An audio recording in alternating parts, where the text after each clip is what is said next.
ఏంటి ఈ మధ్య అసలు ఇంటర్వ్యూస్ అంటేనే భయపడుతున్నావు అంట, పరిగెడుతున్నావు అంట, ఏం నడుస్తుంది? అడిగేరా ఒక పాటతో మొదలెడతాం. యా తప్పకుండా. ఆ, అద్దాల మేడలున్నాయే, మేడల్లా మంచి సీరలున్నాయే, కొనిపిస్తా నాతో బొంబై రాయే, రాను నే రాను రాను బొంబైకి రాను, రాను బొంబైకి రాను. అందరూ పెట్టుకొని మస్తు ఎంజాయ్ చేస్తున్నారు. ఎలా అనిపిస్తున్నారు? పల్లెటూరు నుంచి అమెరికాలో ఉన్న వాళ్ళు కూడా నా పాటకి డాన్స్ చేస్తున్నందుకు నా లైఫ్ లో ఇది బెస్ట్ అచీవ్మెంట్ అనిపిస్తుంది. అసలు ఈ ఫోక్ ఇండస్ట్రీలోకి రావాలని ఎలా అనిపించింది? చిన్నప్పటి నుంచి డ్రీమ్ అన్న, అంటే మనం ఎందుకు చేయకూడదు అట్లా అని చెప్పేసి ఫోక్ ఇండస్ట్రీకి అలా అడుగుతా. అంతే. సో అసలు ఊహించుకున్నావా ఇలా ఇంత దూరం వస్తానని చెప్పేసి? అలా అసలు ఎక్స్పెక్ట్ చేయలేదు నిజంగా. లిరిసిస్ట్ అనేది ఎక్కడి నుంచి వచ్చింది అసలు? ఒక స్కూల్ ఫంక్షన్ లో ఆయనకి చాలా మంది, చిరంజీవి సార్ కూడా తెలుసు, ఆయన మాట చెప్పిండు, ఆట రాయడం చాలా ఈజీ అన్నాడు. లిరిక్స్ రాయడం నేర్చుకున్నా. అదే ఏం చదువుకున్నావు? నేను చదివింది అయితే ఇంటర్ అన్న, కానీ మనుషులు చదివిన. మనుషులు చదివి మా జీవితం చదివేసినట్టు చెప్పినావు తెలుసా. ఈ డి అనేది ఎట్లా వచ్చింది అసలు? చిట్టి మాస్టర్ సజెస్ట్ చేశాడు నన్ను. గణేష్ మాస్టర్ ఒక మాట చెప్పారు, ఇది నీది కాకపోవచ్చు, ఫ్యూచర్ లో నీకు ఎక్కడో ఉంది, చాలా పెద్దదే ఉంది అన్నాడు. మరి జడ్జెస్ వాళ్ళందరూ సపోర్ట్ ఎలా ఉంది? చాలా బాగుండే, అసలు పక్కకి తీసుకొచ్చి రాము అద్దరు కొట్టేస్తున్నాం. ఎవరన్నారు? శేఖర్ మాస్టర్. మరి నువ్వు చేసిన సాంగ్స్ కి కొరియోగ్రఫీ చేసింది ఎవరు? ఇప్పుడు బొంబాయికి రాని సాంగ్ వచ్చేసి శేఖర్ మాస్టర్. అది జాతర జాతర అది. అవునా? రియల్ గా Okay. సెట్ కాదు. ఏం చదువుతుంది అమ్మాయి? ఇప్పుడు inter second year. Inter second year. ఇప్పుడు ఎగ్జామ్స్ రాస్తున్నా అమ్మాయి. Oh my God. ఇది టోటల్ గా ఎంత ఖర్చు అయింది ఈ సాంగ్ కి? 3,55,000. ఎన్ని డేస్ చేశారు? ఇది 2 days. వచ్చింది ఎంత?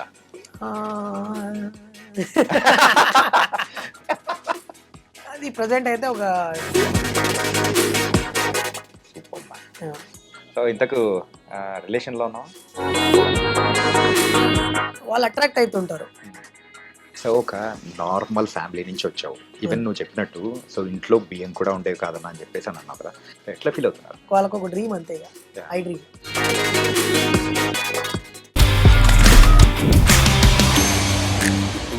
ఎవరన్నా ఒక అమ్మాయిని బొంబాయికి పోదాం రా అంటే రాను, నేను బొంబాయికి రాను అంటూ కూడా మొత్తం ఇప్పుడైతే కంప్లీట్ ఒక ఫోక్ సాంగ్ ఇండస్ట్రీలోనే హయ్యెస్ట్ వ్యూస్తో కూడా మరి ముందుకెళ్తున్న సాంగ్ ఇది. మరి ఆ సాంగ్లో యాక్ట్ చేసిన, యాక్టింగే కాదు మరి పాడిన అండ్ లిరిక్స్ రాసిన రామ్ రాథోడ్ ఇప్పుడు మనతో పట్టున్నాడు. మరి అయితే లేట్ చేయకుండా ఆ పాట పాడిచ్చేసుకుందాం, వీలైతే ఆట కూడా ఆడిచ్చేద్దాం. హాయ్ రామ్, ఎలా ఉన్నావు? బాగున్నాను, మీరు బాగున్నారా? చాలా బాగున్నా. ఏంటి ఈ మధ్య అసలు ఇంటర్వ్యూస్ అంటేనే భయపడుతున్నావు అంట, పరిగెడుతున్నావు అంట, ఏం నడుస్తుంది? అడిగేరా లేదు, యాక్చువల్లీ బిజీ అయిపోయావు ఫుల్గా? ఈ వర్క్స్ ఉన్నాయి అన్న, ఇక సాంగ్ బాగా ఫేమ్ అయింది కదా, కొంచెం వర్క్స్ అయితే బాగా నడుస్తుంది ప్రజెంట్. ఏ ముహూర్తాన ఆ పాట మొదలెట్టారో కానీ సో మొత్తానికైతే అందరూ దగ్గరికి, అంటే చిన్న పిల్లల దగ్గర నుంచి పెద్దవాళ్ళ వరకు అందరూ బాగా ఎంజాయ్ చేస్తున్నారు.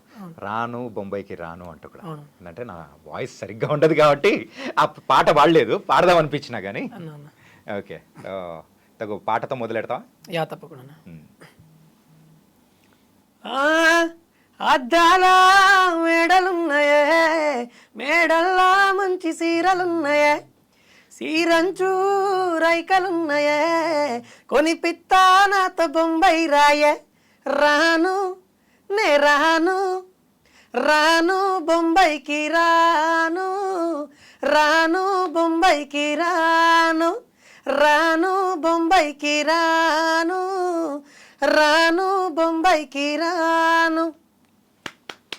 సూపర్. అండ్ రామ్ రాథోడ్, అసలు ఈ సాంగ్ ఇంత సూపర్ సక్సెస్ అయింది.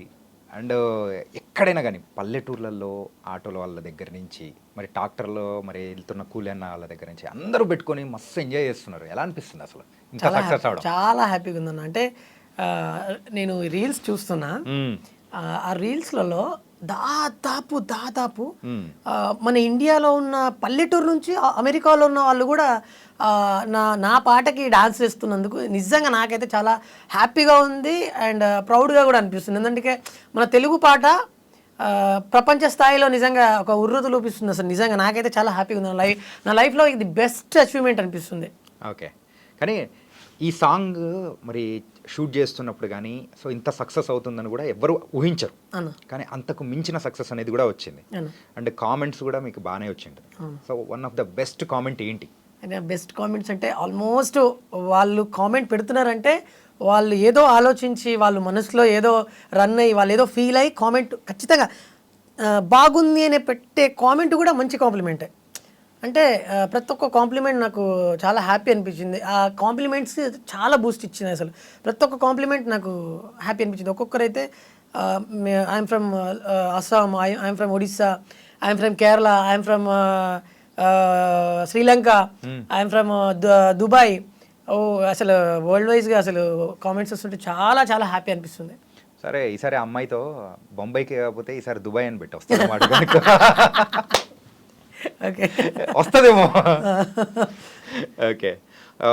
సాంగ్ అయితే సూపర్ ఉందప్ప. దీనికంటే ముందు ఒకసారి అబ్జర్వ్ చేసుకుంటే ఓ చిన్న రాములమ్మ అని చెప్పేసి ఆ సాంగ్ కూడా సూపర్ సక్సెస్ అయింది. అవును అంటే అది కూడా మిలియన్ వ్యూస్ అనేది కూడా కొడుతూ ఉంది. అవును అసలు ఫోక్ ఇండస్ట్రీలోకి రావాలని ఎలా అనిపించింది? అంటే నాకు చిన్నప్పటి నుంచి డ్రీమ్ అన్న.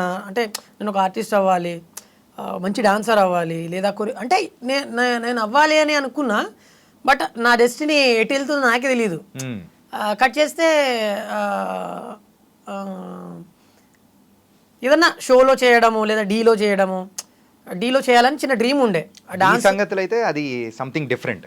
కాకపోతే ప్రోగ్రామ్స్లో పార్టిసిపేట్ చేయడము, ఒక డాన్సర్గా ఉండడం వేరు. కానీ ఫోక్ ఇండస్ట్రీలోకి వచ్చి ఇందులోనే ఎక్కువగా సక్సెస్ అనేది కూడా నువ్వు చూస్తూ ఉంటే ఎలా అనిపిస్తుంది? అదే అదే అదే అయితే అలా అనుకున్నా. కొన్ని సందర్భాల్లో ఏమైందంటే ఈ ఫీల్డ్లో అంటే లైక్ మూవీ ఫీల్డ్లో ఈ ఇండస్ట్రీలోకి రావాలంటే ఖచ్చితంగా ఏదన్నా ఒక బ్యాక్గ్రౌండ్ ఉండాలి, లేదా ఏదన్నా ఒకటి ఖచ్చితంగా ఉండాల్సిందే. అప్పుడే మనల్ని గుర్తిస్తారు. లేదు అంటే సెకండ్ ఆప్షన్ ఏంటంటే చాలామంది సోషల్ మీడియా ద్వారా బాగా ఫేమ్ అయ్యారు. సో నాకు చాలామంది ఇన్స్పైర్ అయ్యారు నిజంగా. లైక్ మన షణ్ముఖ్ కానివ్వండి, తర్వాత బిత్రి సతన్న కానివ్వండి, తర్వాత చాలామంది సోషల్ మీడియాలో వీళ్ళు బాగా ఫేమ్ అయ్యారు. అరే వీళ్ళు ఫేమ్ అయిన తర్వాత ఆటోమేటిక్ ఇండస్ట్రీ ఇన్వైట్ చేస్తుంది కదా వీళ్ళని. సో మనం ఎందుకు చేయకూడదు అట్లా అని చెప్పేసి ఫోక్ ఇండస్ట్రీకి అలా అంతే అలా అడుగుపెట్టిన. ఎన్ని సంవత్సరాలు అయింది ఈ సాంగ్స్ ఇలా చేసుకుంటూ ఫోక్ సాంగ్స్ చేసుకుంటూ? ఆఫ్టర్ లాక్డౌన్ అంటే ఒక 3-4 ఇయర్స్ అనుకోవచ్చా? అంతేనా. ఓకే. సో ఈ 3-4 ఇయర్స్లో ఇప్పటివరకు ఎన్ని సాంగ్స్ చేసావు? సాంగ్స్ అయితే నేను మేబీ ఒక 100 పాడి ఉంటానా. 100 దగ్గరలో పాడడం. మరి కొరియోగ్రఫీగా చేసుకోవడం కానీ, సో అందులో నువ్వు యాక్ట్ చేయడం కానీ? నేను యాక్ట్ చేసింది ఒక 40 దగ్గర ఉన్నాయినా. అంటే ఇంకా రిలీజ్ అయ్యేటి ఉన్నాయి, ఓకే, పెండింగ్ ఉన్నాయి, చాలా సాంగ్స్ ఉన్నాయి, అవి రిలీజ్ అయ్యేటి ఉన్నాయి. ఇప్పుడు ఒక్కొక్కటి అయితే 1.5 year కింద చేసిన సాంగ్స్ ఇప్పుడు రిలీజ్ అవుతున్నాయి. సో ఇది మంచి సక్సెస్ వచ్చినందుకా ఏంటి? అది అంటే నాకు తెలీదు, బట్ ఇప్పుడు ప్రజెంట్ అది నడుస్తుంది. ఓకే. అండ్ సో ఇప్పుడైతే కంప్లీట్గా సో యువర్ డెస్టినీ అనేది డిఫరెంట్గా ఉంది. ఓకే. సో అసలు ఊహించుకున్నావా ఇలా ఇంత దూరం వస్తానని చెప్పేసి? అలా అంటే అన్న అసలు ఎక్స్పెక్ట్ చేయలేదు నిజంగా. మనం 100% మన ఎఫర్ట్ పెడతాం. ఇప్పుడు ఏదైనా ఒక బిజినెస్ అవ్వండి, బిజినెస్ కానీ ఇంకేదైనా ఏ ఫీల్డ్లోనైనా మనం 100% ఎఫర్ట్ పెడతాం. మన ఫలితం అయితే ఆశించకూడదు. సో నేను అలాగే ఉన్నా. నా చిన్న రాములమ్మ విషయంలో కానివ్వండి, తర్వాత ఈ సాంగ్స్ అన్నిట్లో నేను అన్ని సాంగ్స్ 100% ఎఫర్ట్ పెట్టా. రిజల్ట్ ఆలోచించలేదు ఎప్పుడు. బట్ ఆ రిజల్ట్ అనేది ఆటోమేటిక్గా నాకు అచీవ్ అవుతుంది. కానీ అది మామూలు అచీవ్మెంట్ కాదు. కానీ యాజ్ ఎ సింగర్గా అండ్ ఒక డాన్సర్గా కానీ ఇవన్నీ చేస్తున్నావు, కానీ లిరిసిస్ట్ అనేది ఎక్కడి నుంచి వచ్చింది అసలు? అది ఏంటంటే అది ఉండాలి, ఏంటంటే మినిమమ్ ఆ నాలెడ్జ్ కానీ అది కంప్లీట్ డిఫరెంట్ ఉండాలి. సో అది ఎట్లా వచ్చిందా అనిపించింది? గాడ్స్ గిఫ్ట్ అంతేనా? అదొకటి. తర్వాత చిన్నప్పుడు ఒక స్కూల్ ఫంక్షన్లో వివేకానంద స్కూల్ అని మా భూత్పూర్ విలేజ్లో, అది మెయిన్గా ఒకప్పుడు నేను నా చిన్నతనంలో, నేను నాకు 7-8 years ఉన్నప్పుడు, అంటే ఇప్పుడు కూడా ఉంది, బట్ ఆ స్కూల్కి నరసింహ సార్ అని ఉంటాడు, ఆయన విలేకరే. ఆయనకి చాలామంది చిరంజీవి సార్ కూడా తెలుసు. సో ఈయన పెద్ద పెద్ద వాళ్ళని ఇన్వైట్ చేస్తుండే గెస్ట్లుగా. సో నేను వెళ్ళినప్పుడు గోరింటి వెంకన్న సార్ వచ్చాడు అక్కడికి. వచ్చినప్పుడు సంతా మా ఊరి సంత అని సాంగ్ పాడిండు. నేను ఎక్కడో క్రౌడ్లో ఎక్కడో మూలలో ఉన్నా. ఆ పాటలు పాడుతున్నాడు, ఆయన ఎంటర్టైన్ చేస్తుంటే ఇంతమంది జనాలు అట్లా కూర్చొని చూస్తున్నారు, చప్పట్లు కొడుతున్నారు, ఇంత ఎంటర్టైన్ అవుతున్నారు. ఆయన అరే అమ్మ అసలు మనం ఎందుకు చేయకూడదు ఇట్లా, మనం ఎందుకు కాకూడదు, ఆ స్టేజ్కి మనం ఎందుకు వెళ్ళకూడదు అని ఆ చిన్నప్పుడే కొంచెం అలా ఊహించుకుంటుండే. అంత క్రౌడ్లో అసలు భలే అనిపిస్తుండే అది. ఆయన ఓ మాట చెప్పిండు, పాట రాయడం చాలా ఈజీ అన్నాడు. అట్లెట్లా, ఓకే, ఎలా అసలు ఎలా ఎలా సాధ్యమవుతుంది అని చెప్పేసి ఆలోచించిన. ఎలా అన్నాడు అంటే, ఇప్పుడు తమలపాకు కట్ట, కొత్తిమీర కట్ట, బుట్ట, ఈ ప్రాసలు మనకి ఎండ్ ఆఫ్ ది లైన్, ఆ లైన్కి ఎండ్లో ఆ ప్రాస అనేది క్లియర్గా కలిసేటట్టు మనం ఏదైనా వర్డ్స్ క్రియేట్ చేసుకోవాలి. ఓకే, ఒక పదాన్ని అంటే లైక్ ఒక సిచ్యువేషన్ని చూసి ఆ సిచ్యువేషన్ క్రియేట్ చేసుకున్నప్పుడు ఆ పాటలో ఆ పదాలు ఇవన్నీ వర్ణించేటప్పుడు ఆ ప్రాస మర్చిపోకుండా కరెక్ట్గా కుదిరేటట్టు పాటని రాయాలి. అందుకేనేమో ఈ బొంబాయికి సాంగ్ దాంట్లో అయితే స్టార్టింగ్ మరి మేడ అంటావు, మేడ తర్వాత చీర అంటావు, చీర తర్వాత చీర అంచు అంటావు, తర్వాత బొంబాయి తీసుకుపోతారా అన్నీ ఉన్నాయి అంటావు. సో అలా వచ్చిందేనా ఇది కూడా? అద్దాల మేడలు ఉన్నాయే, యా, మేడల్లా చీరలు ఉన్నాయే, చీరంచు రైకలు ఉన్నాయే, కొనిపిత్తా నాతో బొంబాయి రాయే. యా, ఆ ఎండింగ్లో ప్రాస అనేది ఖచ్చితంగా ఉండాలి. ఆ ప్రాస ఉంటేనే పాట అదొక కవిత్వం. ఇక ఆ కవిత్వం ఓకే, ఆ టైప్ ఆఫ్ లిరిక్స్ అనమాట. సో నేను అది మైండ్లో పెట్టుకొని చాలా ట్రై చేశా. లాక్డౌన్లో కూర్చొని ఏం పని చేస్తాం ఇంట్లో, మనం ఏం నేర్చుకోవాలి, ఖాళీగా ఉండి ఏం చేస్తాం ఇంట్లో, బయటికా వెళ్ళలేము, లాక్ చేసేసి ఇంట్లో పడేసారు అందరినీ. ఏం చేయాలి, ఏం నేర్చుకోవాలి అని చెప్పి ఆ 3 months లిరిక్స్ రాయడం నేర్చుకున్నా.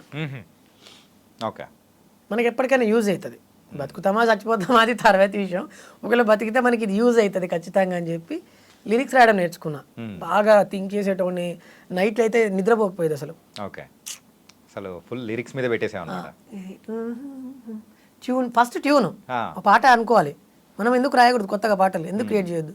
అట్లా ట్యూన్స్ మైండ్లో అనుకోవడం, దానికి తగ్గట్టు లిరిక్స్ మైండ్లో అనుకోవడము, అట్లా పాటలు ఇన్ని పేజీలు అయిపోతుండే. అంటే అంత కష్టపడేటోని, అంటే లైక్ నైట్ 1, 2, 3 అయ్యేది ఆలోచించడానికి. అప్పుడు ప్రశాంత్ మా ఇంట్లో లొల్లి. ఎందుకు అంటే మా పెద్ద ఫ్యామిలీ మాది, పిల్లలు అంతా మేము 5 మంది మా పేరెంట్స్కి, అందరికి పెళ్ళిళ్ళు అయిపోయినాయి. లాక్డౌన్లో చిన్నపిల్లలు ఇంకంతా ఇంట్లో ఎట్లుంటుంది, లొల్లి ఎట్లుంటుంది, అందరు పడుకున్న తర్వాత కొంచెం మైండ్ ఫ్రీ ఉంటుంది. ఆ టైంలో 1, 2, 3 గంటల వరకు మేలుకొనే. సో నీ మైండ్లో లొల్లి అప్పుడు మొదలయ్యేది. ఇంట్లో లొల్లి మొత్తం ఉదయాన్నే ఉంటే నీ మైండ్లో లొల్లి నైట్ ఉండేది. అవును, సూపర్. అంటే నువ్వు లాస్టా? అవునన్నా. ఓకే, ముందు అక్క అన్నలు పెద్ద అన్నయ్య ఉన్నాడు, అన్నయ్య తర్వాత అక్క, తర్వాత చిన్నన్న, నేను, మా చెల్లి. ఓకే, అలాగే ఏం చదువుకున్నావు నువ్వు? అంటే లిరిక్స్ గురించి కానీ నాలెడ్జ్ కానీ భలే చెప్తున్నావు అసలు. అన్న అదే ఏం చదువుకున్నావు? నేను చదివింది అయితే ఇంటర్ అన్న, కానీ మనుషులు చదివిన. మనుషులు చదివా? మా జీవితం చదివేసినట్టు చెప్పినావు తెలుసా. ఓకే, అంటే నలుగురిలో తిరుగుతున్నప్పుడు 10 మంది, ఇప్పుడు మనం వాళ్ళ ఏమంటారు కదా, సాహసం చేస్తే అది వస్తుందని, లైక్ నేను తిరిగిన వాళ్ళందరూ కొంచెం మంచిగా ఉన్నారన్న అందరూ. లైక్ అందులో జంగిరెడ్డి అన్న కావచ్చు, జయప్రకాష్ అన్న కావచ్చు, శివనాగులు అన్న కావచ్చు, మా పాలమూరులో వీళ్ళంతా మంచి ఫోక్లో ఒక ట్రెండ్ సెటర్స్ వీళ్ళంతా. ఓకే, సో వీళ్ళతో పాటు నేను ఈ ప్రోగ్రామ్స్ చేశాను, ధూమ్ధామ్ ప్రోగ్రాములు, తెలంగాణ ప్రోగ్రాములు, అవన్నీ చేశాను నేను. వెనక నేను కోరస్ కూడా పాడుతుండే అప్పుడప్పుడు. డాన్సర్లు అంటే లైక్ కోరస్లో ఎవరైనా రాకపోతే రావు పాడరా అని చెప్పేసి నాకు ఇచ్చేస్తుండే మైక్లో. సో అలా ప్రాక్టీస్ అంతా అక్కడ గడిచింది కాబట్టి ఇక్కడ మాత్రం ధూమ్ధామ్గా అన్ని సాంగ్స్ వేస్తున్నావు. ఇది ఇంకొక విషయం మర్చిపోయాను చెప్పు. ఈ ఫీల్డ్లోకి నేను ఇంత బాగా సక్సెస్ అవుతున్నా అంటే ఇంకో సావాసం ఏంటంటే మా గురువు గారు ఓకే, పోలోజు సత్యం సార్ అని చెప్పి, ఆయన ఫోక్లో MA/MPhil చేశాడు. ఆయన మన రాజు కనకల్ల సార్ వీళ్ళంతా ఒకటే బ్యాచ్. ఓకే, ఓకే, తెలుగు యూనివర్సిటీలో. సో ఆ సార్ నాకు లైక్ దాన్ని ఏమంటారు, నిచ్చెన అంటారు కదా, సారే ఓకే నా లైఫ్కి. ఎవరో ఒక గురువు ఉంటే మనం ఇంకా ఫాస్ట్గా వెళ్ళగలుగుతాం అనేది నుంచి ఇదే అనమాట నిదర్శనం. సూపర్. అలాగే ఈ సాంగ్స్ రాయడము, పాడడము ఓకే, మరి డాన్సర్గా ఎక్కడి నుంచి మొదలైంది? అదే నేను స్కూల్లో డాన్స్ చేస్తుండే చిన్నప్పటి నుంచి. నేను ఇంట్లో మా డాడీ టేప్ రికార్డ్ ఉండేది క్యాసెట్ది. అది మేము పూనా బొంబాయి వెళ్ళినప్పుడు మా డాడీ తీసుకొని ఇంట్లో పెడుతుండే. అది సెటర్ టీవీ ఉంటుండే ఓల్డ్ బ్లాక్ అండ్ వైట్ లో. తర్వాత ఇదో విసిడి ఉంటుండే. ఇవన్నీ ఉంటుండే మా ఇంట్లో. మా ఇంట్లో ఓపెన్ గా చెప్పాలంటే బియ్యం లేకపోతుండే, కానీ ఇవి ఉంటుండే. మనం చాలా పూరు. అంటే మా డాడీకి బాగా ఇష్టం ఈ పాటలు వినడం, హిందీ పాటలు వినడము. మా ఫ్యామిలీలో అందరం వింటాం, పాటలు వింటాము, మేము బాగా ఎంజాయ్ చేస్తాం అనమాట. సో అట్లా డాడీ తీసుకొచ్చి ఇంట్లో పెట్టిండు అది.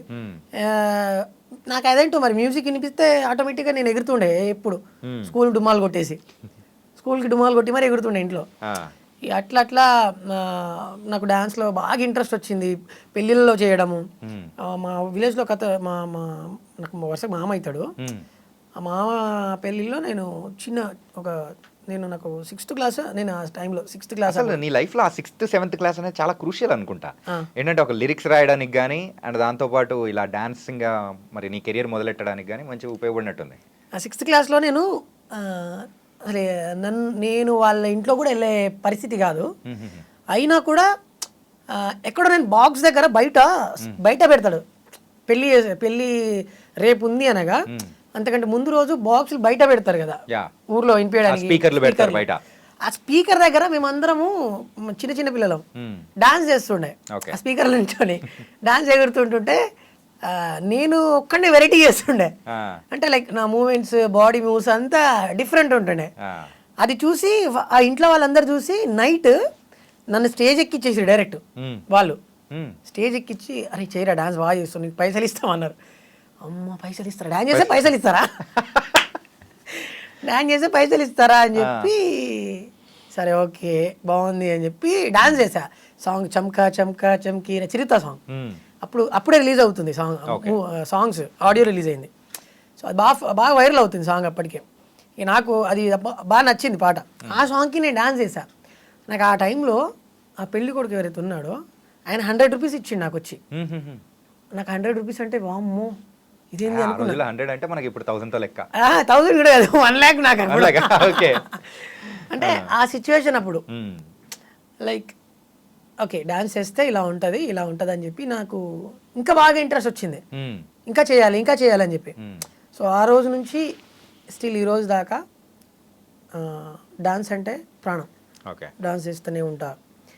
ఏదో ఒకటి నా మైండ్లో నడుస్తూనే ఉంటుంది ఈ ఫీల్డ్ వరకు. మరి ఈ డి అనేది ఎట్లా వచ్చింది అసలు? అది డి అంటే ఇప్పుడు లైక్ ఫోక్లో నేను కొంచెం సోమశిలి సాంగ్ తర్వాత బాగా కొంచెం ఫేమ్ వస్తుందని చెప్పి సెలబ్రిటీ సీజన్స్లలో మంచి డాన్సర్ కావాలి కొంచెం తెలిసి ఉన్న వ్యక్తి అయితే బాగుంటుంది అని చెప్పి వాళ్ళు, అందుకే కదా అంటే దాని పేరు కూడా సెలబ్రిటీ సీజన్ పెట్టారు. First one second one? Second season. Okay. So చిట్టి మాస్టర్ సజెస్ట్ చేశాడు నన్ను. రాము రాథోడ్ ఉన్నాడు నాతో చేసినోడే మనోడు. ఆ తర్వాత ఇప్పుడు మంచి ఫేమ్లో ఉన్నాడు. సో మనోడిని తీసుకుందాము అని చెప్పి చిట్టి మాస్టర్ మళ్ళీ టీంకి సజెస్ట్ చేస్తే వాళ్ళు నాకు కాల్ చేసి, రాము గారు మీరు మా డీకి కంటెస్టెంట్గా చేస్తారా, సెలబ్రిటీ సీజన్ 2 చేస్తున్నాం అని అంటే నిజమా అనిపించింది. అసలు అనుకోలేదు కదా, అసలు ఎక్స్పెక్ట్ చేయలే. కట్ చేస్తే వెళ్ళిన తర్వాత నా 100% ఎఫర్ట్ పెట్టా. అండ్ చాలా మందికి నిజంగా ఓపెన్గా ప్రతి ఒక్కరు కలిసిన వాళ్ళందరూ బ్రో నువ్వు విన్ కాలేదేమో కానీ మా దృష్టిలో నువ్వు విన్నర్ బ్రో అంటారు డైరెక్ట్. సో నిజంగా నాకు చాలా హ్యాపీ అనిపిస్తుంది అప్పుడు వాళ్ళు అంటున్నప్పుడు. అంటే చాలా మందికి నా పర్ఫార్మెన్స్ ప్రతి ఒక్క పర్ఫార్మెన్సెస్ నచ్చినాయి. అండ్ నేనంతా 3-4 గంటల వరకు నైట్ ప్రాక్టీస్ చేస్తున్నాడు. ఇది లాస్ట్ క్లైమాక్స్, సో ఆ సీజన్ క్లైమాక్స్. సో ఇద్దరు విన్నర్స్ని నిల్చోబెట్టి, సో నువ్వు ఇంకో పక్క జానులిరి, సో ఇద్దరిని నిల్చోబెట్టి ఆ టైంలో సో గెలవనా అని చెప్పేసి అప్పుడు నువ్వు గెలవలేకపోయావు. సో అప్పుడు దాన్ని ఎలా యాక్సెప్ట్ చేసుకొని మనం ముందుకెళ్ళావు చెప్పు. నేను లైక్ నాది గ్రాండ్ ఫినాలే 11-1లోనే నేను ఎలిమినేట్ అయ్యా. వీళ్ళు లెవెల్ 2 ఎవరెవరంటే పండు మాస్టర్ వాళ్ళ టీము, ప్రేమ్ రంజిత్, జానులిరి. సో వీళ్ళిద్దరు లాస్ట్, మనోడు రన్నర్ అప్, మన జానులిరి విన్నర్. సో నేను థర్డ్ వన్ అనమాట. సో లెవెల్ 1లోనే నేను ఎలిమినేట్ అయ్యా. సో అప్పుడు దాన్ని యాక్సెప్ట్ చేసుకొని మరి ముందుకు వెళ్ళడానికి ఎలా అనిపించింది? సో అంటే గెలుపు ఓటమిలు అనేది నాకు నేను ఆల్రెడీ నేను లైక్ చాలామందికి నేనే మోటివేట్ చేస్తుంటా. అదేదో నాకే జరిగినప్పుడు నేను ఎందుకు స్పాంటేనియస్గా తీసుకోవద్దు. అంటే సహజమా? పక్కన వాళ్ళకి చెప్పడం అది వేరుంటుంది, కానీ మనకు అంటే మన వరకు వచ్చేటప్పటికి మనం కూడా అలాగే రియాక్ట్ అవుతాం కదా.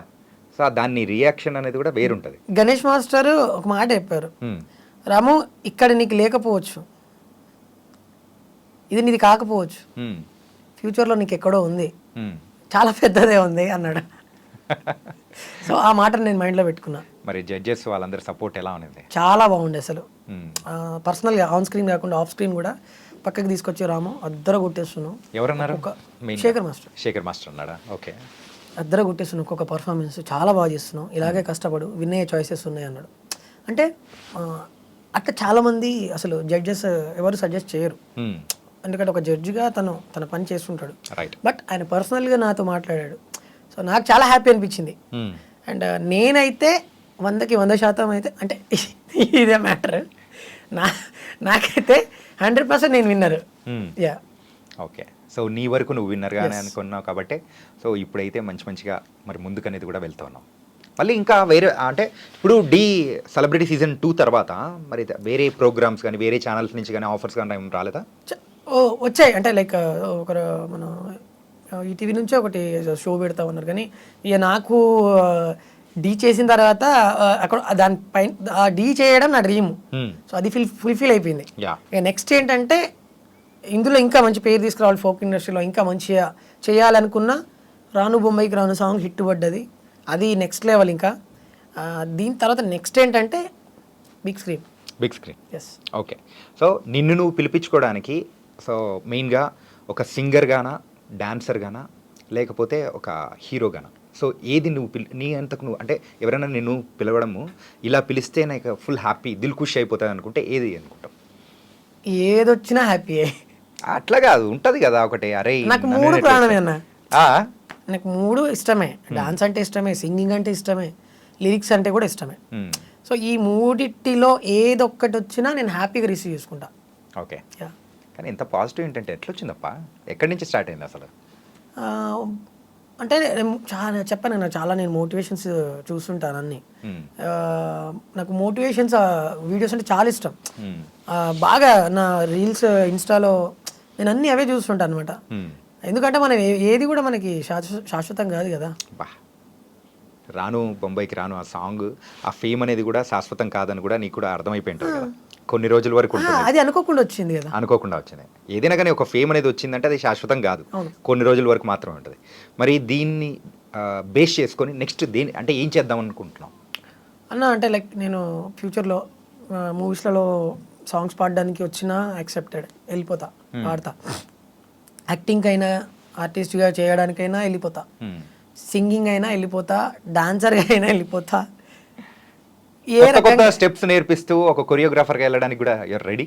లేదండి, కొరియోగ్రఫీ అంటే కష్టమే. ఎందుకు అలాగా? అంటే ఇప్పుడున్న జనరేషన్లో డాన్స్ అనేది ఒక ప్యాషన్గా చేయాలి. అండ్ చూసే వాళ్ళకి ఏదన్నా కొత్తగా అనిపించాలి. నేను ఆ స్టేజ్ ఇంకా రాలేదు. బట్ ఇప్పుడు కొత్తగా జనరేషన్లో చేస్తున్న డాన్స్ నేర్చుకొని చేయగలుగుతా. ఓకే. సో ఒక కొరియోగ్రాఫర్ నేర్పిస్తే యూ కెన్ డూ ఇట్ అన్నమాట. సరే, మరి నువ్వు చేసిన సాంగ్స్కి సో కొరియోగ్రఫీ చేసింది ఎవరు? ఇప్పుడు బొంబాయికి రాను సాంగ్కి వచ్చేసి శేఖర్ వైరస్ మాస్టర్. ఓకే. అండ్ డిఓపి వచ్చేసి మన హరీష్ పటేల్ అన్న. అండ్ సింగర్ వచ్చేసి ప్రభా గారు. అండ్ కళ్యాణ్ కీస్ అన్న మ్యూజిక్. ఇంకా ఆయన గురించి అయితే చెప్పక్కర్లేదు. ఆయన ఒక పాట ఆయనకి నేను హమ్ చేసి వినిపిస్తున్నానంటే ఓకే డన్, ఓకే రాము నువ్వు వెళ్ళిపో అంటాడు. చాలు నాకు వచ్చేసింది అంటాడా? ఓకే అంటాడు. నేను అసలు ఎక్స్పెక్ట్ చేయలేదు బొంబాయి సాంగ్. బద్దలు కొట్టేశాడు అసలు. ఇది కంప్లీట్గా సాంగ్ అంతా ప్రొడక్షన్ వైజ్ ఎవ్రీథింగ్ అంతా మీరే కదా? లేదండి, ప్రొడక్షన్ వచ్చేసి వల్లి ప్రొడ్యూసర్. ఎందుకంటే అది మీ ఛానల్లో ఉంది కదా, సో అందుకోసం నేను దట్స్ యువర్ అంటే మీ ప్రోడక్ట్ అని నేను అనుకున్నాను. ప్రొడక్ట్ అంటే ఇద్దరిది, నేను మా వల్లి గారు ప్రొడ్యూసర్. ఓకే. సో నా వర్క్ ఏంటంటే పాట రాయడం, పాడడం, యాక్ట్ చేయడం, ప్రమోషన్ చేయడం, ఇది నా వర్క్. ఓకే. మనీ ఇన్వెస్ట్మెంట్ మొత్తం మా వల్లి గారు. ఓకే. కానీ చాలా వరకు ఫోక్ సాంగ్స్ అనేది మేము చూసాం. కానీ ఆ సాంగ్కి అంటే ఆ సాంగ్స్కి ఈ సాంగ్కి డిఫరెన్స్ ఏమనిపించింది తెలుసా? అంటే మీరు యూజ్ చేసిన ఆ సెట్ కానీ అంటే దాంతోపాటు చాలా డిఫరెంట్గా ఉన్నాయి. ఇంతకు ఫస్ట్ ఒక హాఫ్ సాంగ్ షాప్స్ మధ్యలో అన్నీ ఉంటుంది. అది ఏదైనా సెట్లో చేశారా లేకపోతే నిజంగా ఒక స్ట్రీట్ తీసుకొని చేశారా? అది దీనికి ఒక స్టోరీ ఉందన్న. ఏంటది? ఫస్ట్ ఏమో ఓపెనింగ్ మ్మ్. ఓపెనింగ్ సీన్లలో అది వేములవాడలో అదంతా రీల్ పెట్టింది కూడా అక్కడే సిరిసిల్ల వేములవాడ. వన్ డేలో మొత్తం సాంగ్ అయిపోకూడదామని చెప్పేసి ఆ స్ట్రీట్లలో అక్కడక్కడ మొత్తం చేసాం వేములవాడ జాతరలో. అది జాతరలో చేశారా? జాతర అది అవునా? రియల్ గా Okay. సెట్ కాదు. జనాలందరూ దాదాపు వేలల్లో ఇలా చూస్తున్నారు మమ్మల్ని. అదే నాకు అర్థం కాలేదు. అంతమందిని ఆపేసి అట్లా చూస్తుంటే అరే ఇది సెట్టా లేకపోతే ఏంటి ఇది రియల్గానా అర్థం కాలేదు. అంటే మేము ఎక్కువ టైం తీసుకోవాలి యాక్చువల్లీ నిజంగా చెప్పాలంటే 1.5 అవర్లో మేము అక్కడ షూట్ కంప్లీట్ చేసుకున్నాం. ఇది ఆ ఫస్ట్ హాఫ్. ఓ అంటే మేము శేఖర్ అసలు నాకేమైందో తెలియదు, అక్కడ డాన్సర్లకు ఏమైందో తెలియదు అసలు. నాకు తెలిసి ఆ దేవుడి కృప నాకు తెలిసి అది వేములవాడ రాజన్న నడిపించినట్టు. ఎస్ నిజంగా అంతమంది క్రౌడ్ ఉన్నారని చెప్పేసి మేము అంటే లైక్ మాది కాన్సన్ట్రేషన్ కూడా పోతలేదు, సాంగ్ పైనే ఉంది. ఊపు వస్తుంది ఆడియన్స్ని చూస్తుంటే. వాళ్ళు అంటే మాకు అదేందో మరి చలో చలో చలో రెడీ రెడీ కానీ కానీ కానీ ఇలా ఉంది. మాస్టర్ కూడా ఫుల్ జోష్లో ఉన్నాడు. ఆ అమ్మాయి కూడా లిఖిత కూడా వెనకొచ్చిన డాన్సర్లు ఆ యాక్టర్స్ వాళ్ళందరూ అలా కుదిరిపోయింది. అసలు జమ్మున ఇట్లా వెళ్ళిపోయింది సాంగ్ మొత్తం. సో 1.5 అవర్లో కంప్లీట్ చేసేసినాము. టేక్ అయిపోయిందా మొత్తం క్రౌడ్ అంతా పంపించేస్తున్నాం. మళ్ళీ టేక్ వచ్చిందా ఆపేస్తుంది ఒక 1 minute 2 minutes టేక్ అయిపోతుంది. సో పోలీసుల దగ్గర నుంచి వాళ్ళ దగ్గర నుంచి ఏమే ప్రాబ్లమ్స్ ఏమి రాలేదా? లేదు, ఎందుకంటే మేము వాళ్ళకి ఏ ఇబ్బంది లేకుండా చేసినాం సాంగ్. ఓకే, ఎవరికి కూడా ఇంత ఇబ్బంది కలగకుండా చేసినాం. అది హైలైట్ అసలు. అదే కొంచెం ఆశ్చర్యం వస్తుంది. ఇప్పుడు కెమెరా పట్టుకొని మనం అట్లా రోడ్డు మీదకి వెళ్ళామంటే యూజువల్గా చేస్తూ ఉంటే ఒక కాన్షియస్నెస్ వచ్చేస్తుంది. ఆ పోలీసులు వస్తున్నారా ఎవరన్నా వాళ్ళ ఒక బండి ఎట్లా పోతున్నా కానీ అయ్యో అని మనం భయపడుతుంటాం. అదే టేక్ అయిపోయిన తర్వాత నేను తెలివిగా జనాలందరూ ఇక్కడ తీసుకొచ్చేస్తున్నా కదా, వాళ్ళందరూ ఫోటోలు దిగడానికి వస్తున్నారు. ఓకే, అట్లా కాబట్టి హ్యాపీగా చేసేసుకున్నారు అనమాట. దెన్ ఆ తర్వాత నెక్స్ట్ సెకండ్ హాఫ్ విషయానికి వచ్చేటప్పటికి బ్యాక్గ్రౌండ్ ఆర్టిస్ట్గా చేసిన వాళ్ళకు కూడా ఏంటంటే వాళ్ళను ఏదో బ్యాక్గ్రౌండ్ డాన్సర్స్గా అట్లా లేకుండా వాళ్ళకు కూడా ఒక డిఫరెంట్ కాన్సెప్ట్ ఇచ్చి చేపించారు. అంటే నీ బైక్ తోలుతూ ఉన్నట్టు ఒక జోకర్ లాగా, ఇంకొకరు ఏంటంటే పోలీస్ ఆఫీసర్ లాగా, దొంగగా, ఇట్లా అన్నీ ఒక్కొక్కరికి ఒక్కొక్క డిఫరెంట్ భలే ఉందప్ప. నాకు ఫోక్ సాంగ్స్ చూస్తూ ఉంటాం, వినడానికి ఎంజాయ్ చేస్తాం, కానీ ఇది చూడడానికి కూడా బాగుంది. అది క్రెడిట్ అంతా శేఖర్ వైరస్ మాస్టర్. అసలు ఆ సాంగ్ పంపించిన తర్వాత ఆయన ఏదేదో మాట్లాడిండు. ఫస్ట్ రాము ఇగో ఇంట్లో ఒకటి దొంగోడు ఉంటాడు, ఒకటి పోలీసుడు ఉంటాడు, ఇట్లా జోకరోడు ఉంటాడు, వీళ్ళు ఒక్కొక్కరు ఒక్కొక్క యాక్ట్ చేస్తుంటారు. ఇక్కడ వీడేమో వీడు దొంగతనం చేస్తున్నప్పుడు పోలీసుడు వాడు ఎంబడి వెళ్ళడము, ఒక లడ్డా ఆమె ఉంటుంది, ఆమె పాప్కార్న్ తినుకుంటూ ఉంటుంది. జాతర లైక్ ఆ జాతర ఆ ఫ్లేవర్ కనిపించాలి మొత్తం. నేను ఇలా అనుకుంటున్నా అని చెప్తే నాకేం అర్థం కాల, అసలు ఏం అర్థం కాల. కట్ చేసి ఎడిట్ చేసి అదంతా చేసిన తర్వాత ఫ్యూజ్ అవుట్ అయిపోయింది నాకు. ఏంది మాస్టర్ ఇది అనుకున్నా, అయిపోయింది ఇక కథ, ఇది సాంగ్ దొరకదని చెప్పి నేను మైండ్లో ఫిక్స్ అయిపోయాను. నేను ఇంకొకటి నాకు స్పెషల్గా నచ్చింది ఏంటో చెప్పనా, అంటే కొంచెం చెబ్బిగా ఉన్న లేడీ, ఆ లేడీ పైకి ఎగిరి మళ్ళీ నువ్వు ఇట్లా దిగుతావు చూసా, అదైతే సూపర్ గా నచ్చింది. కానీ పాపం చాలా కష్టపడ్డది పాపం ఆమె. నా బరువును మోయగలిగిందంటే అసలు గ్రేట్, అసలు హ్యాట్స్ ఆఫ్ ఆమె డెడికేషన్ కి. నువ్వు పిట్ట కొంచెం కూతగానం ఉన్నట్టున్నావు తెలుసా, చూడ్డానికి ఇట్లే ఉన్నావు కానీ అసలు అల్లాడిచ్చేసినావు మొత్తం అన్న. అదే ఇంకో స్టోరీ ఏంటంటే అది 1 day మొత్తం చేసినామా. ఏది మొత్తం సాంగ్ సెకండ్ హాఫ్ మొత్తం ఎక్కడి నుంచి అంటే పల్లెటూరి పడుచు పిల్లవే ఆ చరణం నుంచి సాంగ్ మొత్తం లాగ్ అయిపోయింది. ఏంటి పొలాల మధ్యలో పెడతారు? అది కాదు పొలాల మధ్యలో పెడతారు. అది యాక్చువల్లీ అది కాదే కాదు. మేము ఎక్కడి నుంచి అంటే ఈ పల్లెటూరి పడుచు పిల్లవే అనే టేక్ నుంచి సంథింగ్ మధ్యలో నుంచి హాఫ్ మొత్తం ఒకరోజు చేసాం. తర్వాత మళ్ళీ రీషూట్ జరిగింది.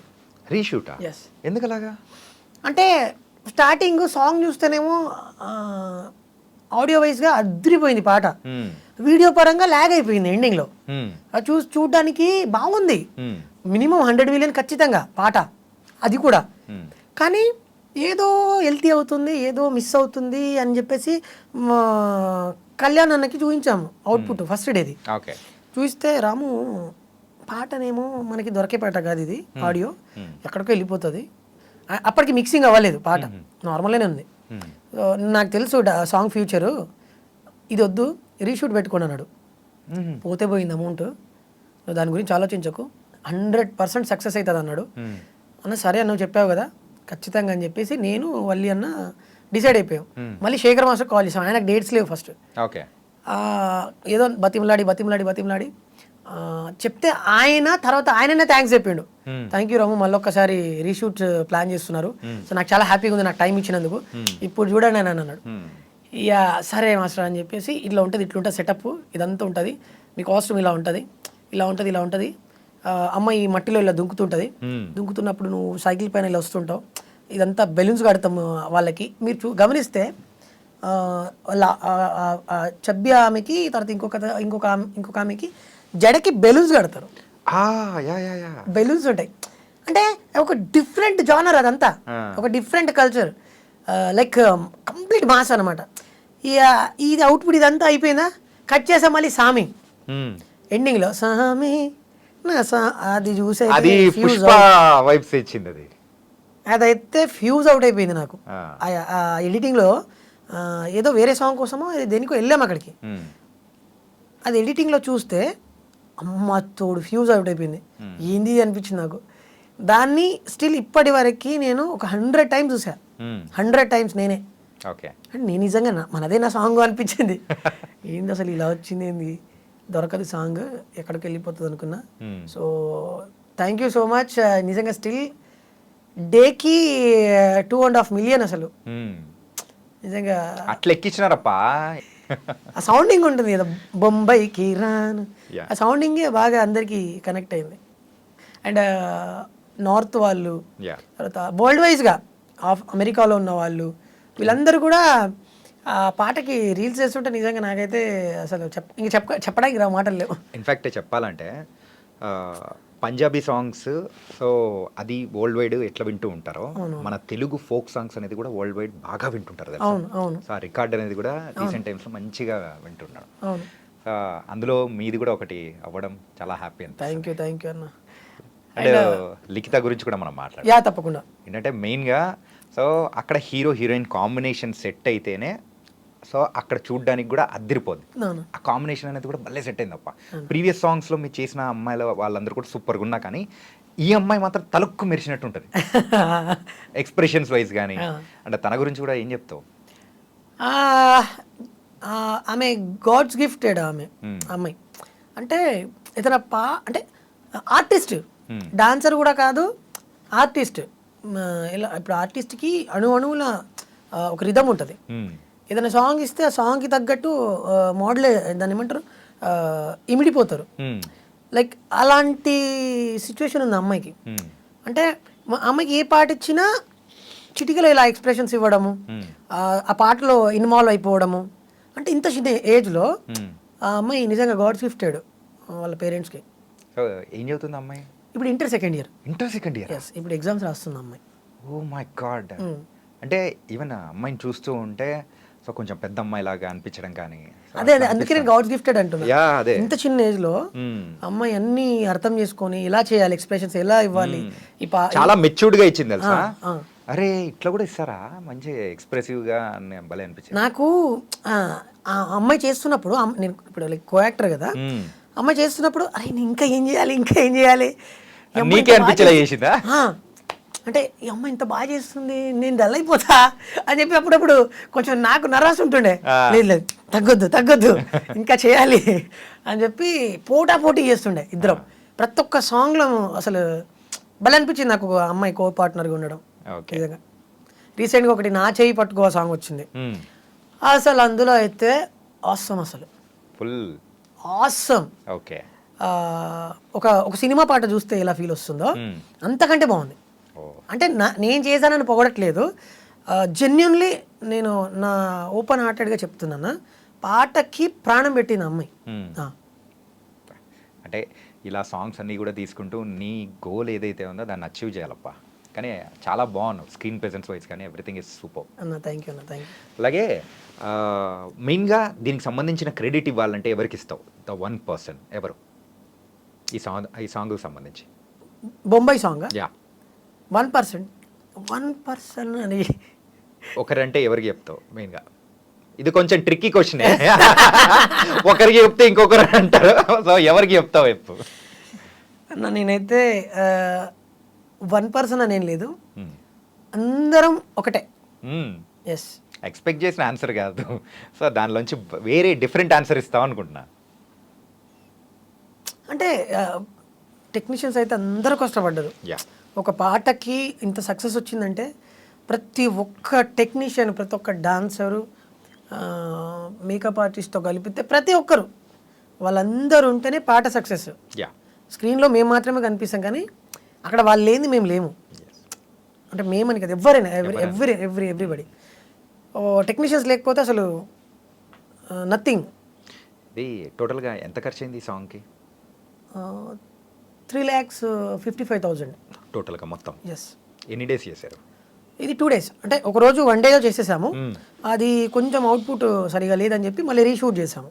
సో రీషూట్ దాంతో కలుపుకొని మొత్తం 3 lakhs. 355. అంటే విత్ మ్యూజిక్ ఆర్ఆర్ అన్ని లేదు, only shoot. Only shoot. Yes. Shoot 3, so ఇంకా మ్యూజిక్ మొత్తం వేసుకొని ఒక 2. అంతే. టోటల్గా 5 lakhs అనమాట. ఎస్. వచ్చింది ఎంత?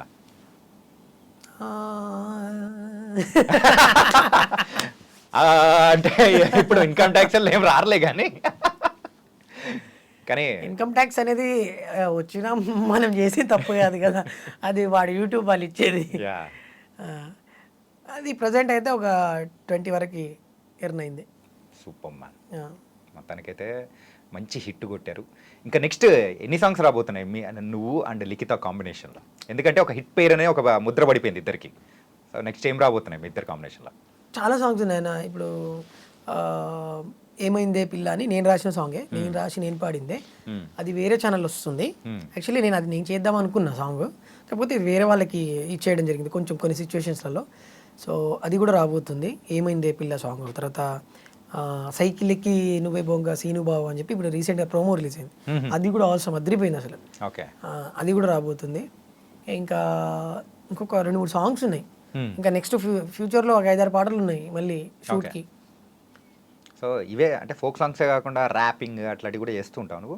ర్యాప్ అసలు చేయను. అట్లేం లేదు. ఓకే, అంటే నీ బాడీ లాంగ్వేజ్ చూస్తూ ఉంటే ఒక ర్యాపర్కి ఉన్న స్టైల్ అనేది కూడా కనిపిస్తూ ఉంది అనమాట. సో అందుకోసం అడిగా. లేదన్న, నేను ర్యాప్ ఎప్పుడు ట్రై చేయలేదు. అంటే ర్యాప్కి మెయిన్గా బేస్ వాయిస్ కావాలి. నేనేమో టాప్లో పాడతా సాంగ్స్ అన్ని, అంటే హై పిచ్. ఎస్. బేస్లో నా వాయిస్ సెట్ అవ్వదు ఏదైనా పాడాలంటే. సో మ్యాక్స్ టాప్లో ఉన్న ఫోక్ సాంగ్స్, మూవీ సాంగ్స్ ఇవి బాగా ట్రై చేస్తా. సో మూవీ సాంగ్స్ అంటే గుర్తొచ్చింది, రీసెంట్గా సొమ్మసిలి సాంగ్ మజాకా మూవీలో వచ్చింది కదా, అందులో కూడా నేనే పాడేసా. అవునా? లాస్ట్. ఓకే ఓకే, ఇది అన్ఎక్స్పెక్టెడ్ అప్ప.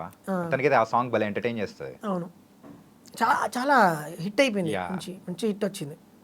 చాలా హ్యాపీ అనిపించింది అసలు. మన త్రినాథరావు సార్ తర్వాత మన ఎట్లా పట్టుకున్నారు నేను? ఫస్ట్ ఎవరు పట్టుకుంది? ఎవరు? ప్రసన్న గారా లేకపోతే ప్రసన్న గారేనా? మొన్ననే ఇంటర్వ్యూ చేసేటప్పుడు సాంగ్ గురించి చెప్పారనమాట. నాకు నువ్వని నాకు తెలియదు, ఇప్పుడు నాకు తెలుస్తుంది. సొమ్మసిల్లి సాంగ్ తమ్ముడు పాడాలి అని చెప్పేసి చెప్పారు. ఓకే సార్ వచ్చేస్తా, పాడేస్తా అని చెప్పి పాడేసా. సందీప్ కిషన్ సార్ ఉన్నాడు, నేను స్టన్ అయిపోయినా అసలు సార్ని చూసి. సందీప్ గారిని చూసా? నేను అనుకోలే, ఎక్స్పెక్ట్ చేయలే తను అక్కడ ఉన్నాడని. నేను వేరే స్టూడియో రికార్డింగ్ థియేటర్లో నేనున్నా, వీళ్ళేమో యువతలు ఉన్నారు ఇంజనీరింగ్ సౌండ్ ఇంజనీర్ దగ్గర. త్రినాథరావు సార్, తర్వాత ప్రసన్న కుమార్ సార్, సందీప్ సార్ ఏమో తర్వాత లాస్ట్కి ఎంట్రీ ఇచ్చారు. ఓకే, నేను లోపలికి ఇలా వెళ్ళా, క్యాజువల్గా ఇలా చూస్తే ఇలా ఉన్నాడు. అమ్మో సార్ ఏంటి మీరు వచ్చారా సార్ అని చెప్పి షాక్ అయ్యాను నేను. కానీ ఆయన రిసీవ్నెస్ కానివ్వండి, ఆయన సింప్లిసిటీ కానివ్వండి, ఆయన మాట్లాడిన విధానం కానివ్వండి, నాకు ఆయన ఒక కొన్ని కోట్లు ఇచ్చిన ఫీలింగ్ వచ్చింది. అంటే అంత వాల్యూ ఇచ్చారు ఆయన. సో నిజంగా ఫ్యాన్ అయిపోయాను నేను సందీప్ కిషన్ సార్. దిల్ ఖుష్ అయిపోయా అనమాట. అది పక్కకు పెడితే మళ్ళీ నా ఇన్స్టాకి ఆయన ఫాలో బ్యాక్ కొట్టాడు. అది హైలైట్. నాకు భలే అనిపించింది నిజంగా, కోల్డ్ ఆటాడు ఆయన. ఓకే, సో ఇంతకు రిలేషన్లో ఉన్నావా? లేదన్న. ఇప్పుడు ఎన్ని ప్రపోజల్స్ వచ్చాయి? వస్తుంటాయి అంటే లైక్ ప్రపోజల్స్ అంటే తెలియదు, వాళ్ళు చూపించే ప్రపోజల్స్ గురించి కాదు నేను, అంటే నార్మల్గా అమ్మాయిలు చెప్పే ప్రపోజల్. అదే అదేనా నార్మల్గా అయితే వస్తుంటాయి, బట్ వాళ్ళకి తెలియదు కదా, ఇవి అట్రాక్షన్ ఫీల్డ్, వాళ్ళు అట్రాక్ట్ అవుతుంటారు. సో వస్తుంటాయి క్యాజువల్గా. ఏదైనా నీకు వచ్చిన ఒక డిఫరెంట్ గుర్తుండిపోయిన ప్రపోజల్ లైఫ్లో ఏది ఉంది, ఏంటది? డిఫరెంట్గా అంటే నువ్వు యాక్సెప్ట్ చేసావా లేదో అవన్నీ మనకు వద్దులే కానీ నార్మల్గా ఏదైనా ఒకటి డిఫరెంట్గా రేపు భలే ఉంది అంటే లవ్ యూ అనే పదం అని చెప్పేటప్పటికి ఆ రోజు ఆ అమ్మాయి నాకు అలా ప్రపోజ్ చేసింది కదా అని గుర్తొచ్చింది. నీకు గర్ల్ ఫ్రెండ్ ఉన్నా పర్లేదని ఒక ప్రపోజల్ వచ్చింది, అది హైలైట్. ఎప్పుడు వచ్చింది ఇది? ఒక 1 year బ్యాక్. నీకు గర్ల్ ఫ్రెండ్ ఉన్నా పర్లేదు, నేను నీకు సెకండ్ వైఫ్ లెక్కనే అయిపోతా అన్నట్టు. అమ్మ బాబాయ్, అమ్మో ఘోరం వస్తాయి అన్న, అసలు అసలు వేరే ఉంటుంది. ఓకే కానీ నేను చూస్తున్నా వదిలేస్తా. Okay okay. వద్దు. నీ కో స్టార్తో నువ్వు ఎప్పుడైనా లవ్లో పడ్డావా? స్టార్తో లవ్లో అనేది అయితే ఏం లేదు. అంటే నువ్వు అరే ఈ అమ్మాయి భలే ఉంది కదా అని అనుకున్నావు, బట్ ప్రేమని చెప్పలేక ఆగిపోయిన సందర్భాలు కానీ? అట్లేం లేదన్న, నేను లైక్ అట్లేం ఎందుకంటే మనం ఇప్పుడు వాళ్ళతో లైక్ యాక్ట్ చేస్తున్నాం కదా, సో ఎలా ఉంటుందంటే మనకు అలాంటి ఫీలింగ్స్ అయితే రాదు. ఎందుకంటే ఇప్పుడు ఎవరైనా సరే, ఎవరైనా ఆర్టిస్టులు ఉన్నారంటే ఆన్ స్క్రీన్ దాన్ని ఒక ఆర్ట్ లెక్కనే చూస్తారు. వాళ్ళ పని అది, వర్క్ అది. సో వర్క్ని వర్క్ లెక్కనే చూస్తాం, కానీ ఆఫ్ స్క్రీన్లో ఏదైనా నార్మల్గా ఫ్రెండ్లీగా మాట్లాడుకోవడము. సరే, మరి ఫ్రెండ్స్గా ఉన్న వాళ్ళు ఎవరైనా ఉన్నారా? చాలా మంది నాతో వర్క్ చేసిన వాళ్ళు ప్రతి ఒక్కరు నాకు ఫ్రెండ్స్. ఓకే. అంటే వాళ్ళు మళ్ళీ మళ్ళీ కోరుకుంటారు రాము రాథోడ్తో మళ్ళీ చేయాలి, రాము రాథోడ్తో ఇలా సరదాగా ఉంటుంది. సో అలా మేము ఇప్పుడు లైక్ శేఖర్ మాస్టర్ కానివ్వండి, డిఓపి మా హరీష్ అన్న కానివ్వండి, ఇప్పుడు మేము దాదాపు కలిసి ఒక 10-15 సాంగ్స్ ఏమో చేసాం. ఓకే. మా షూట్స్ ఎలా ఉంటుందంటే నేను అంటే లైక్ వేరే వాళ్ళకి మాకు డిఫరెన్స్, మేము ఇలా సరదాగా ఇలా వెళ్ళిపోతుంది పాటలు. ఓకే. అదేదో ఆడుతూ పాడుతూ కంప్లీట్ చేసినట్టు అలా ఉంటుంది మాది. అంటే స్టార్ట్ అయ్యిందా షూట్, ప్రాక్టీస్ నుంచి షూట్ అయిపోయే వరకు ఏదో ఒకటి మాట్లాడుతూనే ఉంటాం. మాట్లాడితే బ్రేక్ ఉన్నప్పుడు జోక్స్ చేసుకుంటా, కామెడీ ఫన్నీగా, చాలా ఎంజాయ్మెంట్గా, హ్యాపీగా అలా సాగిపోతూ ఉంటుంది మాది. కొన్ని దగ్గరనేమో కొంచెం నేను మాట్లాడకుండా ఉండడము, లేదా వాళ్ళు మాతో కొన్ని అలా ఉంటాయి, కొన్ని బోరింగ్ అనిపించడము. ఓకే. కానీ మేము ఉన్నప్పుడైతే అంటే లైక్ నేను హరీష్ అన్న, శేఖర్ మాస్టర్ మేమంతా ఉన్నప్పుడైతే మాతో కో యాక్టర్స్ ఉంటారు కదా, లైక్ ఇప్పుడు లిఖిత కానివ్వండి, ఇంకా వేరే వాళ్ళు ఉన్నా కూడా వాళ్ళు చాలా హ్యాపీగా ఎంటర్టైన్ అవుతారు. అండ్ చేస్తే ఇంకొక పాట చేయాలి మీతో అనే ఫీలింగ్లో ఉంటారు వాళ్ళు. చుట్టూ ఎన్విరాన్మెంట్ మీరు అలా క్రియేట్ చేస్తారు కాబట్టి ఎవరైనా కానీ ఫుల్ ఎంజాయ్ చేస్తారు. ఓకే. సో ఒక నార్మల్ ఫ్యామిలీ నుంచి వచ్చావు, ఈవెన్ నువ్వు చెప్పినట్టు సో ఇంట్లో బియ్యం కూడా ఉండేవి కాదన్నా అని చెప్పేసి అని అన్నావు కదా, మరి అట్లాంటి ఫ్యామిలీ నుంచి వచ్చావు అంటే ప్రజెంట్ ఇప్పుడు నువ్వు సంపాదిస్తున్న సంపాదన చూసి తల్లిదండ్రులు కానీ మీ అన్న అక్క చెల్లెలు వాళ్ళు కానీ సో ఎట్లా ఫీల్ అవుతున్నారు? అంటే వాళ్ళు ఆల్వేస్ ప్రౌడ్గా ఫీల్ అవుతుంటారు. అండ్ ప్రజెంట్ అయితే వాళ్ళు ఇంకా అంతే, వాళ్ళకు ఒక డ్రీమ్ అంతే, ఇక ఐ డ్రీమ్. అటు తిప్పి మా దగ్గరికి వేసాను. ఒక డ్రీమ్ అది. ఓకే. డ్రీమ్ ఫుల్ఫిల్ అవుతుంది అనమాట. సో ఇల్లు అలాంటివి ఏమన్నా కట్టించుకున్నారా? ప్రజెంట్ అది వర్క్ నడుస్తుందన్న. నడుస్తుందా? ఓకే. ప్రజెంట్ ఇప్పుడు అదే వర్క్లో ఇప్పుడు వర్క్ నడుస్తుంది. ఇంటర్వ్యూ అయిపోతే వెళ్ళాలి ఇప్పుడు ఇంటికి. మళ్ళీ ఇంటికి వెళ్ళేసి ఆ పనులు చూసుకోవాలి, ఎన్ని సిమెంట్ బస్తాలు వచ్చాయి, ఇసుక వచ్చిందా రాలేదా అనా. నిజంగా నైస్ అప్ప. ఎక్కడ స్టార్ట్ చేసావు అండ్ ఇప్పుడు ఎలా వెళ్తున్నావు అనేది కూడా ఒక చాలా ఇన్స్పైరింగ్ స్టోరీ, చాలా సూపర్గా ఉంది. సింపుల్ అన్న, మనిషి అనుకుంటే ఏదైనా సాధించవచ్చు. రైట్. ఒకటి డెడికేషన్ అనేది చాలా ఇంపార్టెంట్. ఏ ఫీల్డ్లో అయినా సరే మనం చేసే పనిలో డెడికేషన్ ఉంటే ఖచ్చితంగా అది మనల్ని ఎప్పటికైనా సరే సక్సెస్ చేస్తుంది పక్కా. కానీ ఇప్పుడు నాకు కొంచెం ఈ టైం లేక కొంచెం నేను నా టైం సెట్ చేసుకోలేకపోతున్నా, కానీ ఖచ్చితంగా డెడికేషన్ ఉంటే ఖచ్చితంగా మనిషి ఎక్కడికైనా వెళ్ళిపోతాడు. సరే, ఈసారి నా కోరిక మేరకు సో రాను బొంబాయికి రాను అని చెప్పేసి అనేది కదా, దుబాయ్ పెట్టేసి ఇంకో సాంగ్ పెట్టేసి ఓకేనా, అప్పుడు నేనే గుర్తు రావాలి నీకు. అప్పుడు దుబాయ్ వాళ్ళు పిలుస్తారు నన్ను. దుబాయ్ వాళ్ళు పిలుస్తారు, దుబాయ్ షేక్ పిలుస్తుంది మిమ్మల్ని అన్నది. నైస్ అప్ప, really all the very best. ఇంకా బోల్డ్ అని మంచి సాంగ్స్ రావాలి, ఇంకా క్రోర్స్ వ్యూస్ అనేది కూడా కొట్టాలి. Thank you so much. All the best Ram Rathod. Thank you అన్న. Thank you.